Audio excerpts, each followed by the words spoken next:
Bismillahirrahmanirrahim. Innallaha tajawaza li ummati amma haddatsat bihi anfusuha ma lam ta'mal bihi aw tatakallama bihi. Innallaha tajawaza li ummati ma lam ta'mal bihi aw takallama bihi. Rawahul jamaah. Inna Allah sunni Allah Ta'ala mahlur Allah iku tajawaza ngapura sinten Gusti Allah. Sesungguhnya Allah mengampuni ya. Di ummati maring umat ingsun, Allah mengampuni pada umat saya, umat Muhammad sallallahu alaihi wasallam. Apa yang diampuni? Amma saking perkara hadatsat kang cerita-cerita bihi kelawan ma opo anfusuha pira-pira atine ummah ya. Hadatsat anfus itu sesuatu yang ada terbersit di dalam hati. Jadi Allah mengampuni sesuatu yang terlintas di hati. Kadang orang ada kerentek. Apa kata orang Jawa? Kerentek. Hal yang melintas di dalam hati untuk melakukan sesuatu ya. Itu diampuni oleh Allah. Malam ta'mal selagi ini orang ngelakoni bihi kelawan ma orang lakoni opo mengkuno ummah sopo ummah biklan ma au tatakallama utawa guneman sopo mengkuno ummah bihi kelawan ma. Jadi kata Imam Nawawi, Allah subhanahu wa ta'ala mengampuni apa yang terbersit di dalam hati. Kadang orang itu ada di dalam hati itu kemerentek godaan setan. Jangan-jangan Allah tidak ada umpamanya. Godaan setan. Mosok pangeran ono tenan ta. Swarga iku ono apa ora? Kerentek-kerentek yang membahaya. Ini kalau diucapkan kan tidak boleh. Ini kalau kerentek di dalam hati, gangguan setan, tidak apa-apa. Atau kemerentek di hati ngerasani kukoyoe sepertinya dia itu jangan-jangan ya.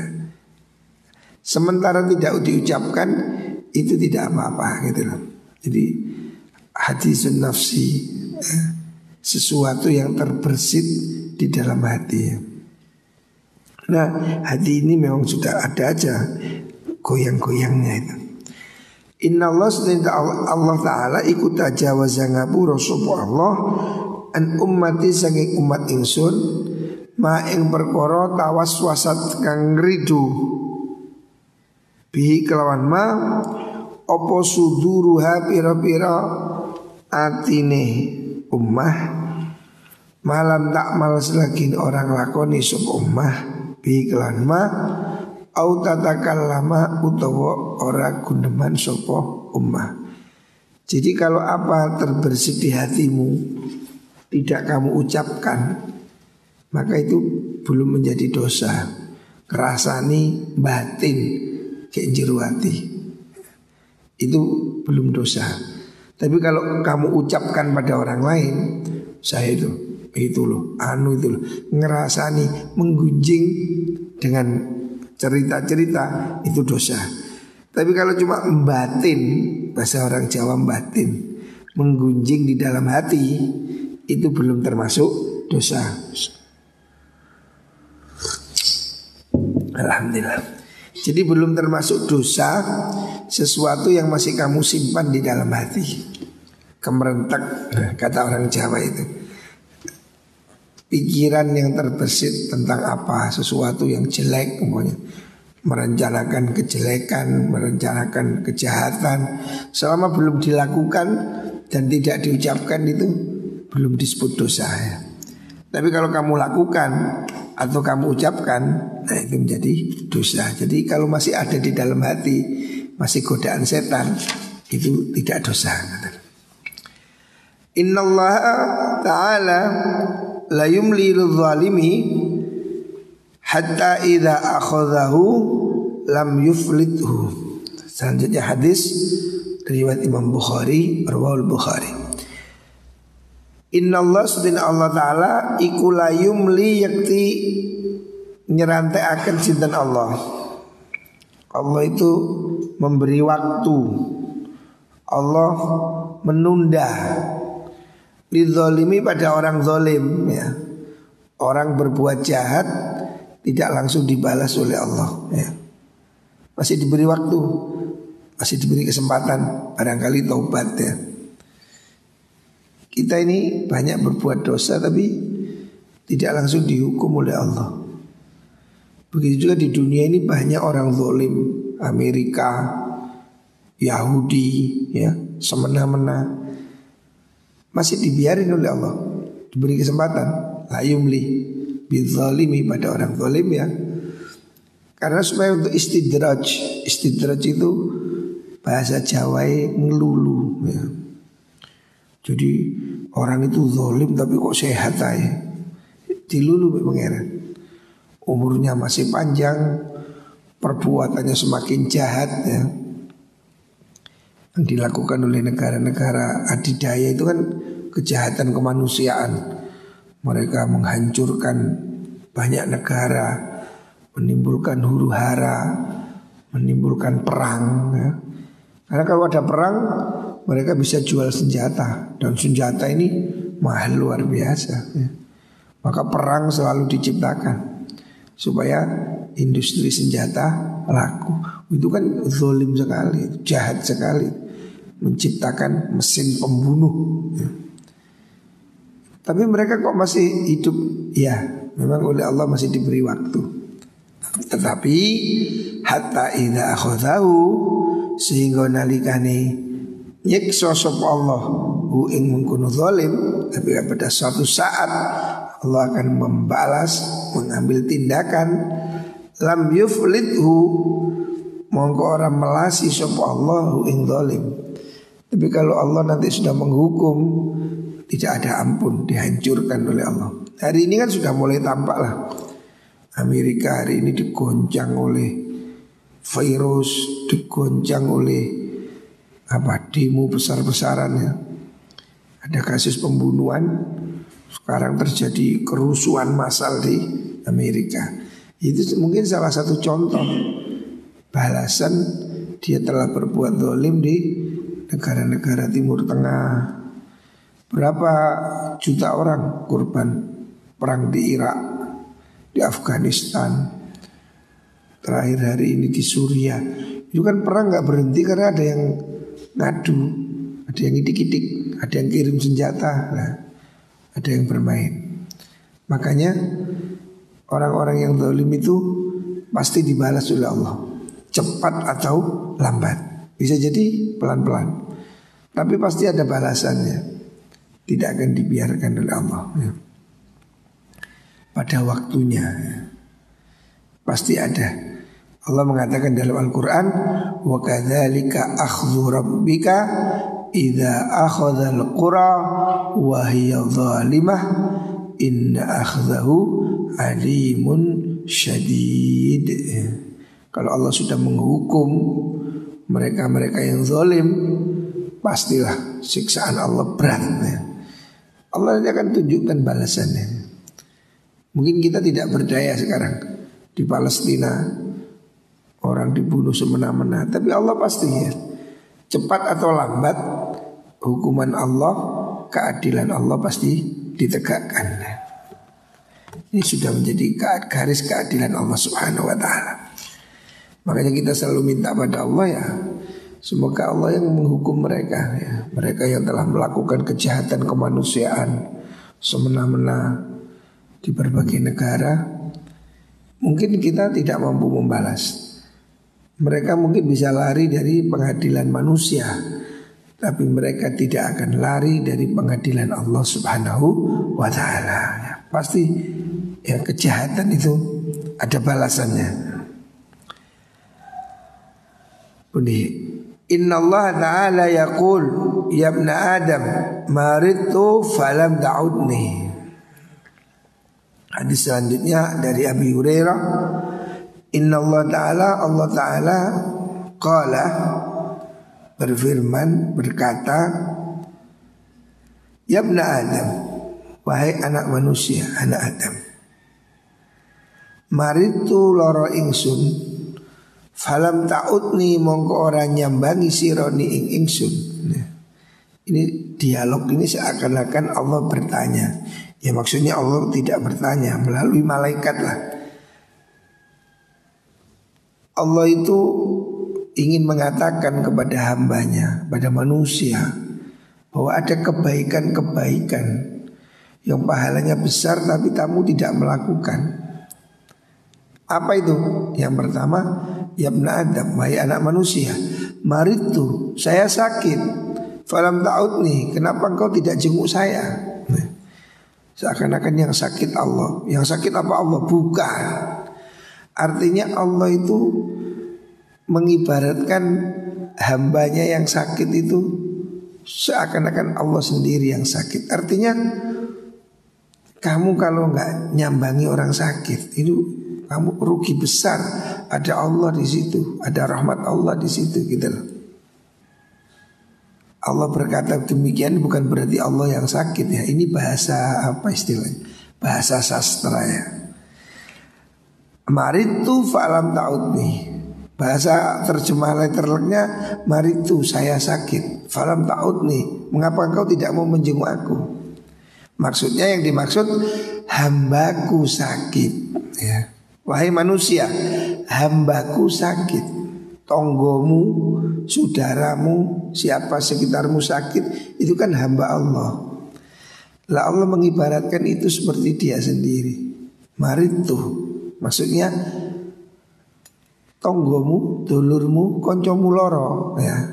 Hambaku dia, hambaku sakit ya. Kenapa kok Allah mengatakan maritu, saya sakit?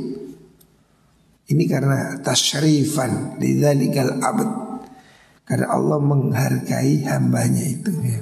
Seakan-akan yang sakit Allah itu sendiri. Padahal yang sakit ya manusia ya. Orang ini kalau mencintai kan merasa ikut sakit tuh. Kekasihnya sakit, pasti orang itu ikut sakit ya. Lah Allah itu menggambarkan kasih sayang cinta Allah kepada hambanya itu seakan-akan orang yang sakit itu saya ya. Hambaku yang sakit itu aku cintai ya. Kenapa kamu tidak jenguk dia? Katalah. Ini isyarat apa? Isyarat bahwa menjenguk orang sakit itu pahalanya besar. Jenguk orang sakit, jenguk orang yang tidak berdaya ya. Orang sakit itu kan tidak berdaya, lemes, apalagi itu orang miskin ya. Pasti dia merasa hidup dalam sangat kesulitan. Kalau orang kaya bisa beli rumah sakit, bisa beli dokter. Mungkin ada di antara kita, tetangga kita, saudara kita, orang-orang miskin itu sakit dan sama sekali tidak berdaya, tidak bisa beli obat, tidak bisa beli makanan. Lah itu loh, itu orang yang harusnya dikasih Allah. Allah menyintai mereka ya. Makanya jenguk ya. Kalau ada saudaramu sakit, ada tetanggamu sakit, jenguk ya. Karena Allah ada di situ. Rahmat Allah ada di situ, ya, dekat, dekat sekali. Kala ngucap sapa mengkun abad, ya Rabbi do pangeran kula, kaifa kaya napa? A'uduka nyambangi ingsun ka ing panjenengan, wa anta uti panjenengan iku Rabbul alamina, pengerani alam kabeh. Jadi dialog imajiner. Allah seakan berkata, saya sakit, kenapa kamu tidak jenguk saya? Maka orang kan bertanya, loh bagaimana saya bisa menjenguk Tuhan? Penjenengan sakit gimana cara jenguknya? Penjenengan kan Tuhan, saya manusia. Gimana cara menjenguknya? Saya tidak tahu alamatnya. Ya. Qala, yang dimaksud itu qala dawu sapa Allah, ama alimta ono to ora weruh sira anna abdi sutune kawula ingsun rupane fulanan fulan iku marido loro sapa fulan. Falam ta'udhu mongko ora nyambangi sirahu ing fulan. Ama alim ta ono to weruh sira anna kal sutune sira iku lau utta lamun nyambangi sirahu ing fulan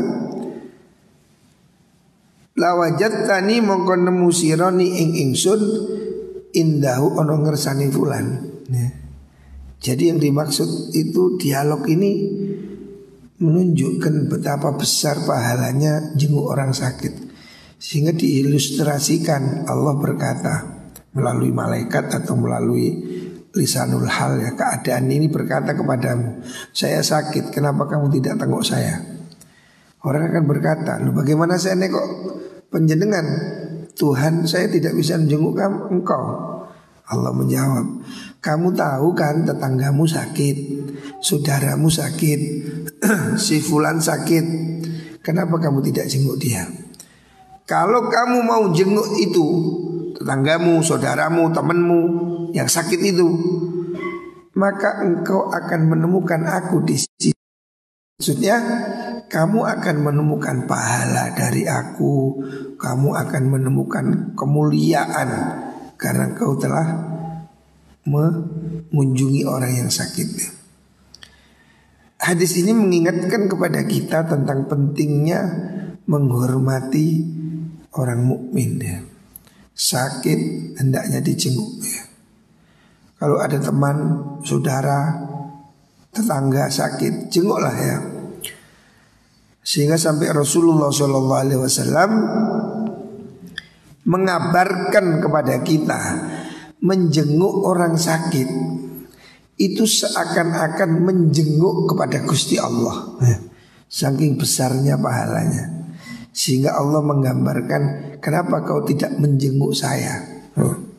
Allah maksudnya. Loh, gimana cara menjenguk Allah? Jenguk tetanggamu sakit. Kalau kamu jenguk orang sakit, aku ada di situ ya. Artinya ini secara bahasa majas ya, secara bahasa kiasan. Betapa besar pahalanya menjenguk orang sakit. Kalau kamu jenguk orang sakit, menengok orang sakit, seakan-akan kamu menjenguk Gusti Allah. Seakan-akan ya, bukan berarti Allah sakit ya, bukan ya. Ini perintah dari Allah untuk kita melakukan sesuatu yang sangat mau menyenangkan orang lain ya. Kalau ada orang sakit, jenguk dia ya. Tengok, jangan gak peduli. Lek mantu kon teko, lek loro awakmu nyingit. Sekarang ini kasihan loh ya, banyak orang yang sakit menjadi menderita. Karena apa? Dikira corona ini loh. Bahaya. Corona ini yang lebih bahaya ini fitnahnya. Sekarang ini katanya Gus Ali, banyak orang mati gak ada yang mau ngurumat. Dulu-dulu kita di desa kalau ada orang mati kan semua datang, merawat, mandikan, nyiapkan ini itu. Gara-gara isu corona ya. Ini banyak orang mati terbengkalai. Sampai Gus Ali, Kiai Masyhuri itu terpaksa menjadi mutim. Beberapa orang meninggal, tidak ada yang mau ngerawat, dia datang mandikan. Karena ini kewajiban. Mandikan orang meninggal itu kan fardu kifayah. Gara-gara corona, nah, corona ini betul-betul menyiksa. Orang mati sekarang nggak ada yang nyelawat. Banyak orang mati nggak ada yang ngantar, nggak ada yang ngerawat. Alasannya takut corona. Apa sih corona ini apa gitu? Fitnahnya kok sedemikian besar sehingga orang sakit nggak berani jenguk. Dulu kan orang sakit kan mesti kita bondong-bondong jenguk. Sekarang orang sakit bisa jadi terlantar, ponane watu, aduh Kamu watuk di Indomaret dipendeli wongon. Kok kamu watuk di bis diturunkan. Jadi sekarang ini orang sakit ini dianggap musuh gara-gara corona ya. Makanya kita doakan muka-muka corona ini segera hilang ya. Yang menyebabkan hidup susah ini corona ini. Orang gak boleh batuk, orang gak boleh sesak, orang gak boleh sakit nah. Didik-didik corona, kecandol baku corona, ketiban gendeng corona, kabeh-kabeh corona. Ya ibna Adam, wahai anak Adam, istat'amtuka, amrih jaluk mangan ingsun ka ing sira, falam tut'imni mongko ora mangani sira ni ing ingsun. Allah mencelahi anak Adam manusia, saya minta makan pada kamu, kamu kok gak mau beri saya makan. Loh, gimana Allah kok minta makan? Qala ngucap sapa abet niku, ya Rabbi duh pangeran kula, wahai Tuhanku, kaifa kaya napa utimuka aweh mangan ingsun ka ing panjenengan. Loh, panjenengan minta makan gimana caranya? Gusti Allah minta makan menune nopo? Oh, kau ini gak ngerti. Dul. Maksudnya Allah minta makan ini bukan untuk Allah. Wa antau te panjenengan iku Rabbul Alamin, pangerane alam kabeh. Maksudnya Allah minta makan itu bukan berarti Allah minta rawon gulai soto. Tutui kundul. Allah menjawab, ngini loh maksudnya, ama alimta ono tawarusiro. Apakah kamu tahu? Anau si kelakuan iku istat amakan jaluk mangan ka ing sira sapa abdi kawula ingsun. Fulanun rupani fulan, falam tut imhu mongko ora paring sira ing fulan. Ama alimta ono tawarusiro. Annaka sedune sira iku law at'amta lamun awe mangan sira hu ing fulan la yajatta yakti nemu sira zalika ing mungkunu tu'am indi ing dalem ngersani ingsun. Artinya Allah minta makan itu bukan untuk Allah. Allah memintakan hambanya. Ada orang miskin, ngemis, lapar, minta sama kamu, kok gak kamu perhatikan? Kenapa kamu tidak beri makan orang yang minta itu, kata Allah. Hambaku itu minta sama kamu, kenapa kamu gak peduli? Kamu tahu gak, seandainya kamu memberi makan orang miskin, pengemis, fakir miskin itu, maka kamu akan seakan-akan memberi makan itu pada Allah. Maksudnya pahalanya akan kamu bisa ambil dari Allah ya. Allah yang akan menerimanya dan membalasnya. Jadi kalau kamu memberi pada orang miskin, sesungguhnya orang miskin itu disuruh oleh Gusti Allah. Sama dengan ketika kamu membayar zakat. Sebetulnya kamu tidak memberi orang miskin, kamu itu harusnya sedang berniat membayar kewajiban pada Gusti Allah.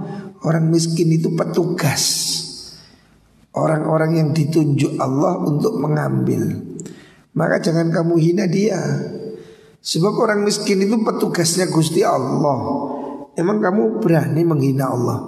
Petugasnya Allah itu sama dengan kalau kamu ditarik pajak. Yang narik pajak siapa? Negara. Yang datang ke rumahmu Pamong. Apakah kamu berani menghina Pamong itu? Pamong, pengemis. Oh itu kambleng itu. Karena apa? Dia datang sebagai utusan negara.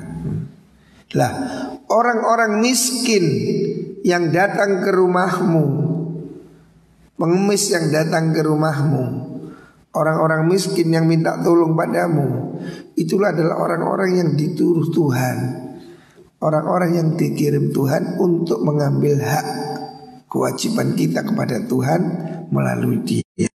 Hormati dia. Karena kalau kau beri orang miskin itu, seakan-akan kamu memberi pada Gusti Allah. Karena pahalanya Allah yang akan memberi ya. Ya ibna Adam.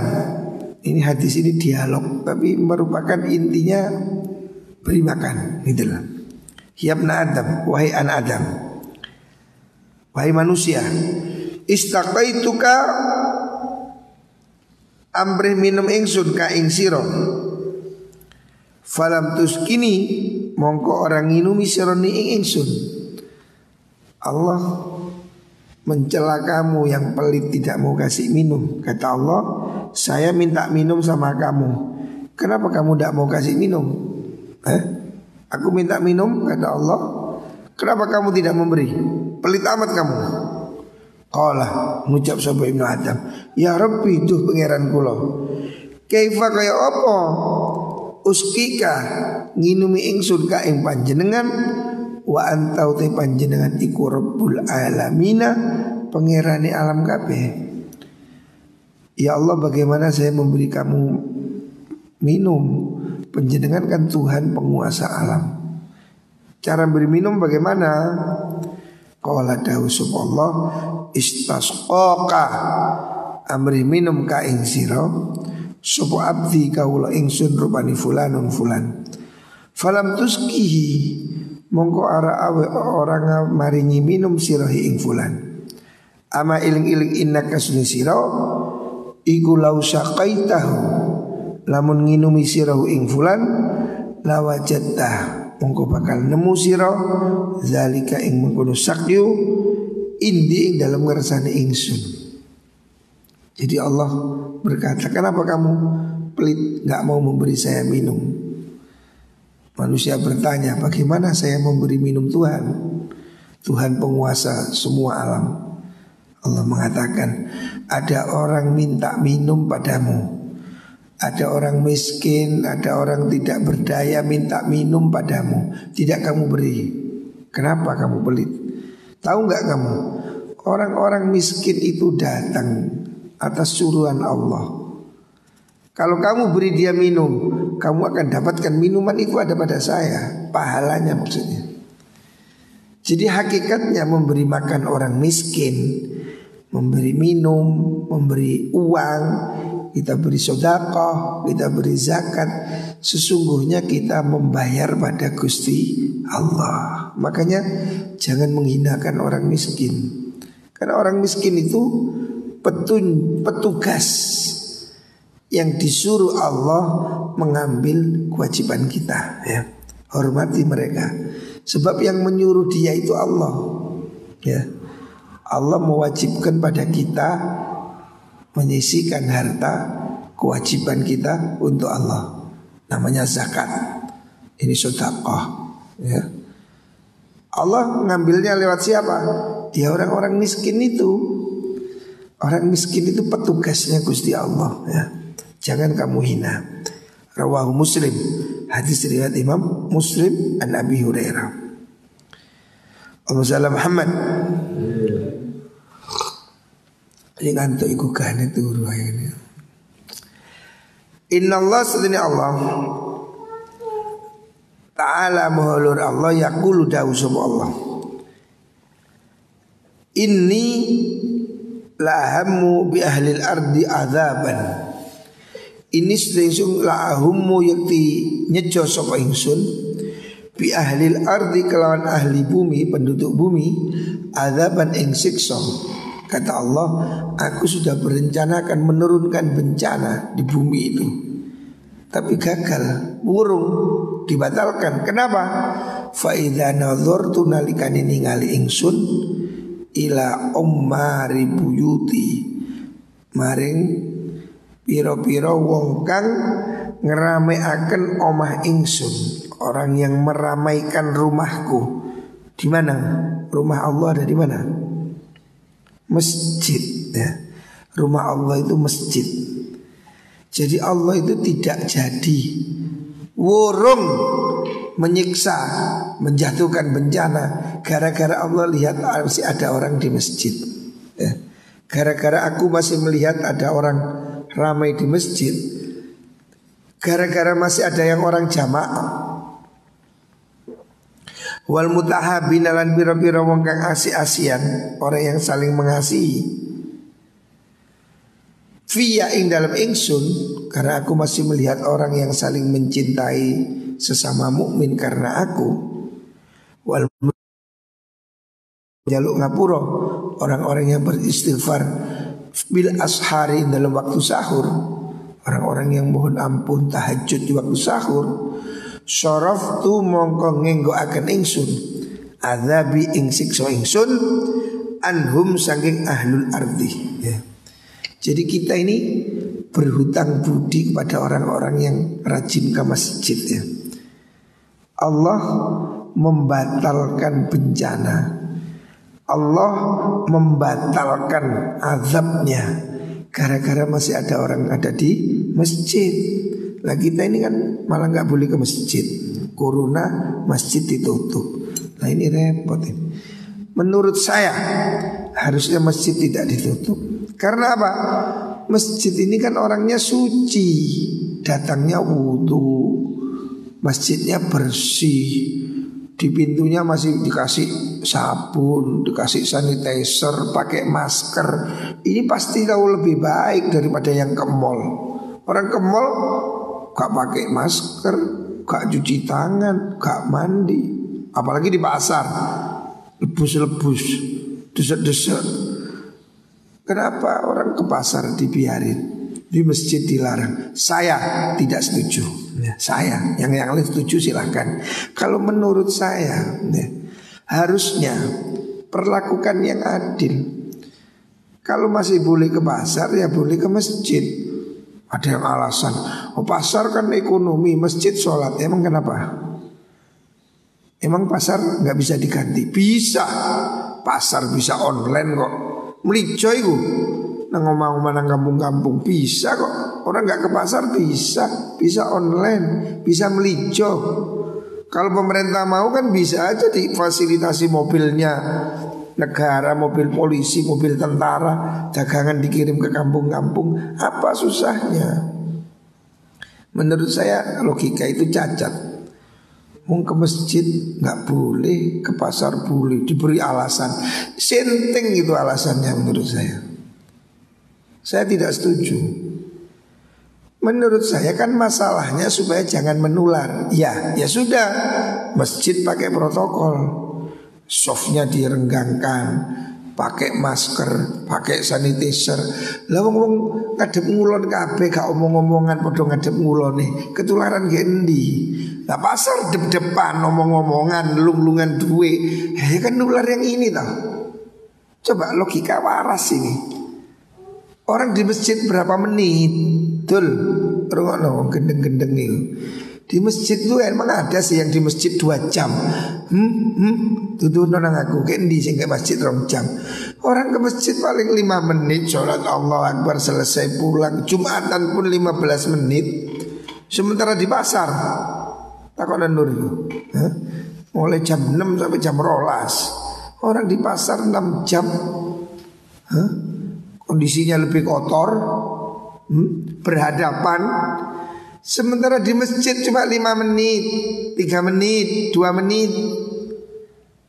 Hadap barat semua, nggak ada yang berhadap kiri. Maksudnya orang ngomong sembahyang depan gini, hadap ke barat semua. Pakai masker, pakai sehara, dibilang bahaya. Sinting Anda. Saya awal nggak setuju, itu logika sinting menurut saya. Oh karena masjid itu bisa di rumah, emang pasar nggak bisa di rumah? Online dong. Saya nggak pernah ke Matahari, beli online lebih murah. Belanja online bisa, beras online bisa. Apa sih nggak bisa? Sayur online nih, mana melijo nang kampung-kampung. Apa yang nggak bisa? Oh karena apa? Allah sekalian ngomong. Saya tidak percaya logika Anda itu tidak masuk bagi saya. Orang ke masjid itu berdoa, orang ke masjid itu mohon pada Allah, minta diberikan pertolongan. Menurut saya jauh lebih baik. Siapa orang bilang pasar lebih baik? Sinting. Oh jangan menghiaskan masjid dengan pasar. Gila kamu. Siapa yang bilang masjid sama dengan pasar? Logikanya nggak waras itu. Ya gak ada lah, masjid lebih baik dari pasar sejak dulu. Siapa yang bilang sama? Ini kan soal penularan. Coba, penularan itu harus dicegah. Ya. Jangan sampai virus ini meluas. Ya. Gimana caranya? Pertama memang ideal lockdown, semua di rumah, gak boleh keluar. Bagus, saya setuju. Seperti di Cina, wah, gak orang keluar, gak ke masjid, gak ke pasar. Cocok, saya cocok ya. Gak mampu ini pemerintah. Oke, ya sudah boleh keluar, tapi dengan memakai protokol kesehatan. Saya setuju. Artinya ya disamakan dong. Ke pasar kek, ke masjid kek, ke mall, ke mana sama. Harus pakai masker, harus bawa nih sanitizer. Begini setuju saya. Pakai sanitizer, pakai masker. Kalau bicara jarak dekat pakai masker, cuci tangan, social distancing. Saya 100% setuju ya. Jangan kok masjid tidak boleh, pasar boleh. Sinting Anda. Pasar itu lebih kotor, lebih tidak tertib, berdesaan. Ada yang pasang soft di pasar. Soft pak, soft. Soft kanan. Ada. Di mana itu? Jadi ini harus sama perlakuannya supaya gak jadi olok-olok. Kalau memang lockdown yang benar semua nggak boleh keluar. Ini jos. Saudi masjid ditutup, iya, tapi mall juga ditutup, sama. Ini loh tuh, sing nyambung. Wong iki mek ngelokno Saudi aja masjid ditutup. Iya betul, di Saudi masjid ditutup, tapi mall juga ditutup. Bahkan keluar ke jalan aja nggak boleh. Jam malam nongkrong nggak boleh, kafe ditutup, semua ditutup. Ini betul, saya setuju. Kalau nggak bisa ya ayo semua diajari protokol kesehatan. Semua harus bersih, cuci tangan, pakai masker, pakai sanitizer. Ya wis, mau ke masjid, mau ke pasar, mau ke mall, mau ke pantai, semua standar. Ini betul. Nah kemarin-kemarin itu saya memang nggak setuju ya, tapi aku meneng aja ono sing logika kayak SMS beredar, kenapa masjid harus tutup? Alah, aku guyu ya ngaji fikih nang ndi wong ya. Ini menurut fikih bel. Aku gak percaya. Nah, yang betul ya semuanya harus jaga diri. Ayo, makanya kita mau mondok masuk lagi. Iya, masuk harus karantina. Di rumah harus tidak boleh ngeluyur.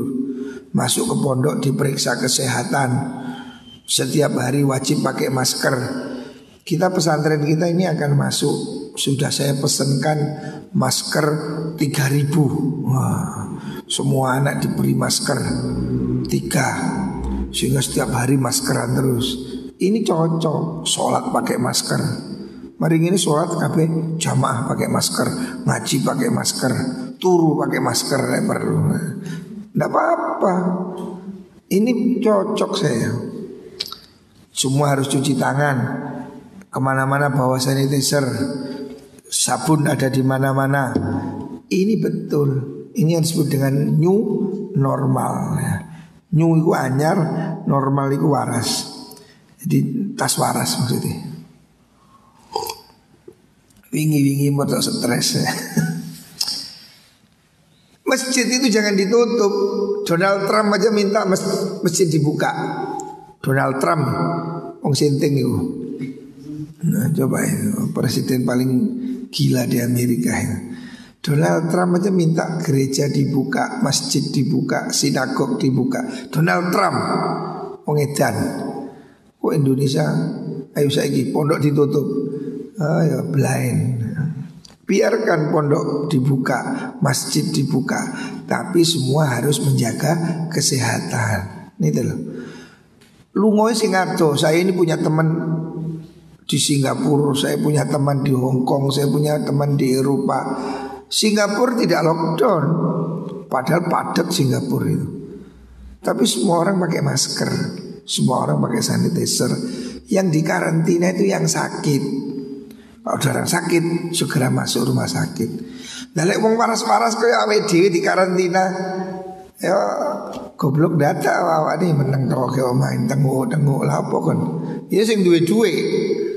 Nek sing ngojek-ngojek iku kok ngenturu ke omah mangan apa. Orang waras di karantina itu terus piye? Yang sakit harus di karantina. Iya. Makanya kalau Singapura orang dites semua. Yang sakit masuk rumah sakit. Itu betul. Hong Kong, saya ada teman di Hong Kong. Saya tanya gimana di Hong Kong. Hong Kong kerja, tidak ada lockdown, tidak ada PSBB, tapi pakai masker, sanitizer. Jadi ekonomi tidak anjlok. Lalu saya di lockdown, kampung-kampung di portal. Baru ketika apa kan? Turu tok ke omah. Hah? Ya sing duwe bojo. Sing berontong-berontong iku lha apa kan? Jengkulitan karmu dhewe. Saya setuju ndak usah PSBB memang. Tapi semua orang diedukasi hidup sehat. Jadi semua orang harus pakai masker. Kalau perlu beri undang-undang, ndak pakai masker denda 1 juta. Semua pakai masker.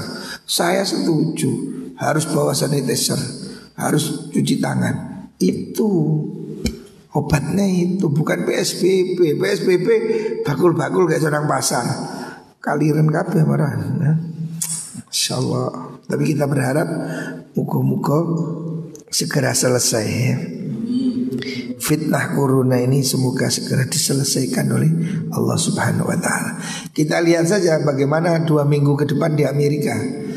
Hari-hari kemarin kan di Amerika demo besar-besaran.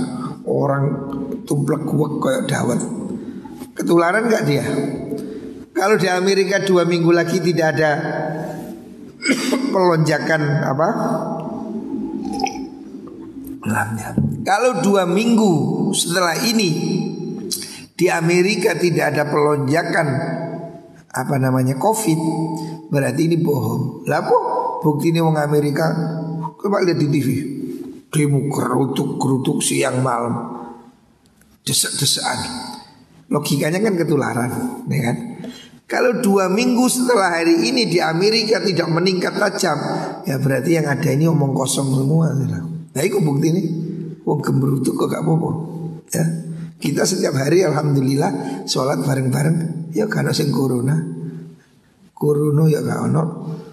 Watuk ya ora waras kabeh alhamdulillah. Allah akan ini loh dalil jelas. Allah tidak menurunkan balak selama masih ada orang yang di masjid. Jangan dikosongkan masjid itu. Ya, dibatasi silahkan. Jarak silahkan. Masker yos, nggo sajadah dhewe bagus ya. Jangan ditutup, bodoh itu ya. Bukaan tapi ake aturan ya, itu cocok saya. Allah tidak menurunkan bencana ini karena masih ada orang ibadah ya.